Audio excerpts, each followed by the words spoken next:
is to approve the TIP while amending the project status of rank 9 reference ID F3 I-275 to north of Bears Avenue to simply project status of capacity project. My colleague here has made no bones about that he is not actually interested in other modes of transit and just really wants to ride wide roads. And that's fine in East and South County, but that is not what the neighborhoods want, and it's not what the city of Tampa wants. Not only that, this is for noise walls. Currently, it stands for noise walls and multimodal safety enhancement at Cross Street. And basically what you want to do is change it to a widening project. To me, that's much larger than just moving some things up and down the tip. This is not really a conversation to be had tonight. If what you're saying is that we can't even move these other numbers up and down, this is a much larger discussion than that. So I don't really understand why we would then acquiesce to not talk about moving these other items if we're not only, you don't just want to, you want to completely change it and completely add something that's not on the tip right now to the tip.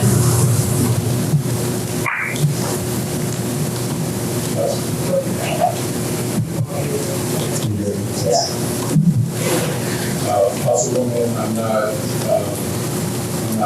going to offer staff recommendation on the substitute motion that Commissioner also offered. I will say that in February of 2023, the board did direct staff to evaluate that as if it were a new project for the LRTP, and so the board's direction was clear at that time. I would like to clarify why I'm not recommending on the fly that we move the streetcar extension, airport to downtown, and bright line project, shuffle those around the priority list, because we're not only unaware of how those projects would impact the others on the list, but I'm also concerned about having 3 number 63s on the tip. I don't actually know if that would have any implications for federal or state approval of it. I may have to call Secretary Gill on the spot if he's aware of any concerns with having 3 projects ranked on the same number. And I just want to respond to that and saying, if you didn't want projects on the same number, you should probably number them all differently. It would make it easier for everyone. There are 290s, 291s. And I understand there are 493s. So yeah, I mean, it's already wildly confusing and why we don't just number them normally. Yeah, exactly. I mean, I think it's confusion for confusion's sake. But the point being, it's kind of a bait and switch, and I understand that that this is something that we talked about, but this is much bigger than moving those other things around. And basically not having the community here to be able to talk about it, this is 100% what bait and switch means.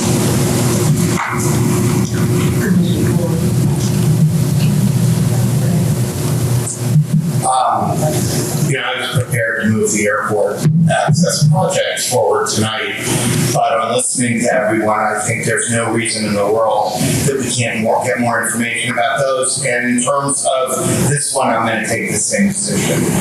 There's no reason we can't add it to the agenda in August with the other 4 projects and talk about it, but I definitely don't think something this large should be done tonight when we're essentially not even going to make a couple of small tweaks to the others. Yeah, so I'm actually looking at my team on that number 63 issue. I don't know if any of you know that technical detail. That causes the problem to have 3. If you want to come up. I would say, though, I do believe that the removal of the I-275 job was done at the tip period. So, for precedence, at this meeting a couple years ago, I think it was actually removed from the tip. So Justin Hall of DOT staff. So the only confusion that you have by having multiple priorities with the same number is you're not clearly communicating what your priority is.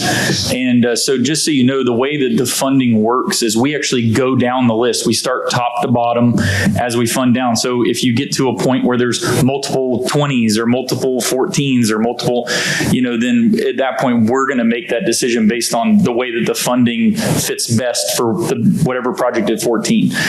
So, I think that's what you're opening the door for. And at one point, the feds actually had made a move to try and encourage to get away from that, to get away from multiple lists, because that was one thing at one point, NPOs would have 3 lists, and it's like, which one's actually your number one when you have a 1 on 3 different lists? And this is kind of the same thing when you have multiple priorities at the same rank. I will tell you, though, one thing I will say, and it's an important, clerical for the tip with the I-275 project as it is now, right? So if you don't change the description, if you leave the project status the same, on the far right, one of the funding options that says is CIS, that is not a CIS eligible project as it's currently written.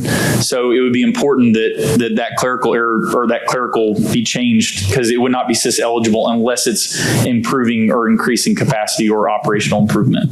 So if it's just noise walls and some underpass improvements, it's not CIS eligible. Hopefully I answered 2 questions in one. Thank you, Madam Chair. So I just would encourage my colleagues here. I think the discussion on some of the priorities is a good discussion to have. I look forward to having that discussion, actually, because there's a lot to talk about here. And some of it we don't have the money to do anyway, so moving it up is still unfunded. So it's, okay, we move up we're going to build a train. Well, we don't have the money to build a train anyway. So some of it that I look forward to having the discussion about 275 and Hillswood Fair. I was here when we took that out of LRTP. I thought that was a mistake at the time. Well, I'm braver now. I've got a little more experience. So, and some of the projects that the CAC recommended, we escalated kind of move those up in priority. They did take a good look at that, and we look at what the data said. I look forward to having these discussions. I think it's a mistake tonight to start fooling with the numbers of the projects. I think the task before us tonight is to approve the projects, and then we can go back. And I would go one step further and keep talking about office. I think we got to give a little mind to our staff and consider. We don't have a checkbook to do these projects day after tomorrow anyway. Let's just tell them to come back. Let's not tell them August. We already have a huge agenda in August, and then we're giving them another huge project. So let's just tell them to come back in the next quarter or so. I think this is a very good board. It's a very robust board. We have good ideas. We have good thoughts. Let's give them time to vet this and give everybody time to look at these projects. There would be other things that if we study it, you might say, I'd like to see this one above that one, or this one that's due on the projects list. Yeah, but it's a high entry network, so maybe it doesn't make it take 5 years. Maybe we need to tweak that a little bit. So I think this is a good discussion to have. I just don't think this is the best time to have it. And I would really hope that we just support the original motion tonight, pass the tip, and then come back and talk about the relative priorities. Well, we have 2 motions on the floor. I don't want to add those. What is it going to? So I have a question about the projects that were going to be included in this tonight that were not on the LRTP. What are the consequences? Wait, I guess that was reading right. So what are the real consequences of bypassing the LRTP in actual prioritization? Now we're keeping in this prioritization mode and we're talking about these projects. How does that impact other projects and other priorities if we were to allow that to bypass our normal procedures? Because it is a turnpike project, it's not competing for district revenue, so it doesn't really impact other projects on the list. It is just that this would be your opportunity and could be seen as a proxy vote for if that should be included in the LRTP this fall. It's strictly a turnpike project. We're not competing for any dollars for it. It's not going to bump any other projects. So it's going to stand on its own, get funded on its own, and not impact any other project on our request list. That's my understanding, but I'd defer to Secretary Gwynn, and I see him nodding. Okay, so really, we're just doing it's just a technicality just to get it on the list so that it can be funded. Yeah, we do have somebody from the turnpike here, but the turnpike is all state funds, there's no federal funds involved in it. They do their traffic and revenue studies that look out in the future. If they find it financially feasible, then they'll take their money and put it on that project. I mean, they could put it on another project in Miami or somewhere else, but it wouldn't come, nothing would impact any monies that would be otherwise available to the region. Very good. Thank you so much. I appreciate that. And on the discussion of the priorities, again, I'm willing to send my thought about the streetcar, but I just want people to know that we are moving forward. We're spending millions of dollars in the city moving forward with streetcar extension. I mean, this is a project that is well in advance. So just as we start talking about the next meetings coming up, just take into account that we're going to be able to study out. We're in an RFP now to do that, and I look forward to being able to write that in about 5 years. I'll just make some final comments then before we go. This is not adding a new item. This is already on the tip. This is modifying only the project status, changing it from its current project status to capacity project. That is not adding a new item to the tip. I'm not asking for it to be renewed back to where it would be currently in its rank if it wasn't irresponsibly removed years ago. It's still hundreds of items before. I know it says 93, but as we discussed, there's many duplicate items before that. So it's hundreds of items down on the list. It's currently, Mr. Wong, you had articulated that a very important requirement for these is that it must be funded. It must be willing to be funded or fundable by FDOT. Is that correct?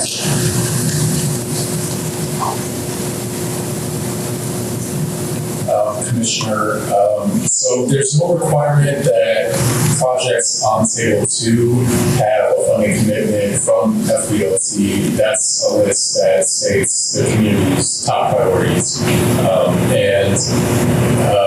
For that project to show that it has a commitment of FDOT to fund, it would actually have to be in the cost feasible plan, which is something that is Which you can't read into the LRTP. Which we just heard that it cannot be in its current form from Mr. Hall. That was an important element that you pointed out, is that it cannot be currently under the system even though it's defined as that.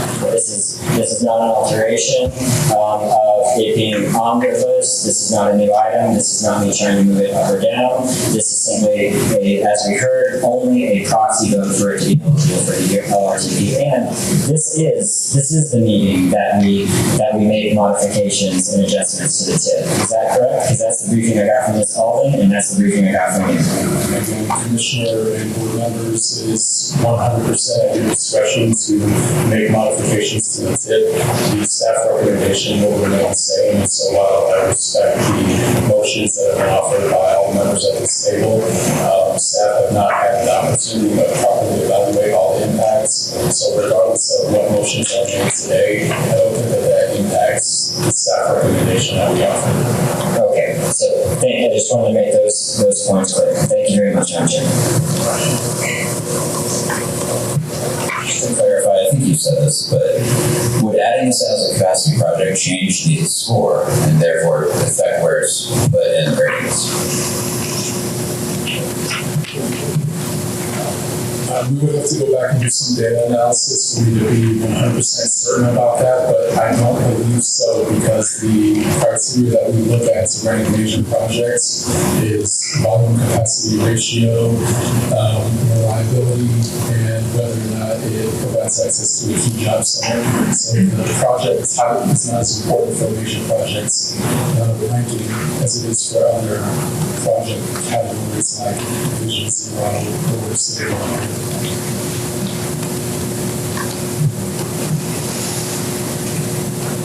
So we have a motion to adopt the TIP and come back sometime next quarter. I'm sorry. Madam Chair, just to clarify, there was an original motion by, I believe, Councilman Escalco, second by Commissioner Cohen to adopt the TIP. There was a substitute motion by Commissioner Wostel, second by Mayor Kilton to adopt the TIP with the described change that Commissioner Wostel articulated, which was to make a change to that one line item in the priority list. Substitute motion first. Can you state a substitute motion again for this one? Hold on, Commissioner Kent. My motion is to approve the TIP while amending rank 93 representing F3 project status to capacity project.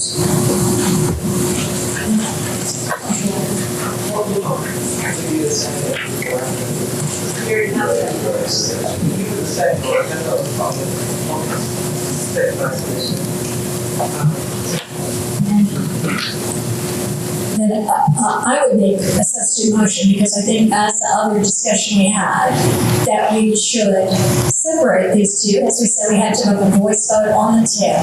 So, if he wants to make the amendment, but I would just make a motion to substitute the two, not separate the two, have the amendment and the tip separate, just like we did for if we were even going to discuss the other ones, either pass the tip poll and then, or make the amendment and have that. So I would think that's probably just the original, that's the original motion, I would say, just to adopt the tip, and then there could be subsequent motions.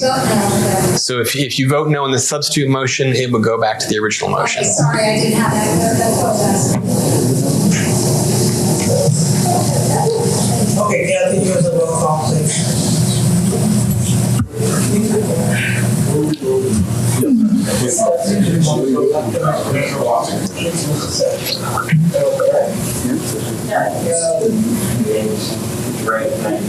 I can just amend it to, I can amend my motion to make it only amending that rank ID, and then we can run over there on promoting that. And then that part will only require a voice vote if you do it separately. Okay, I'm going to call on legal counsel